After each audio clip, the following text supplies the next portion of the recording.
Subscribe कीजिए AHN news and entertainment channel पर और जुड़े रहिए हमारे साथ। अभी पिछले थोड़े मैचेस में जो पिछले सीजन रहे आपके थोड़े टफ भी गए थे, आरसीबी ने आपको काफ़ी सपोर्ट किया, आपको बैक किया और इस मैच में आपने डिलीवर किया। आपने क्या अपने बॉलिंग पर काम किया ताकि आप white ball cricket particularly T20 में सफल हुए?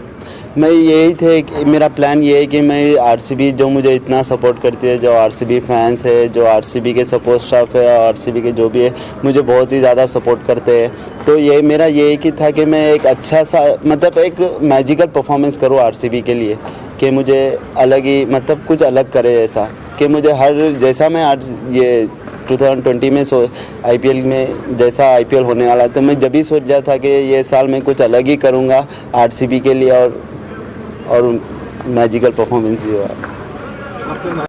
हमारे AHN न्यूज़ को सब्सक्राइब करिए ताकि आपको नोटिफिकेशंस आते रहे वक्त पर।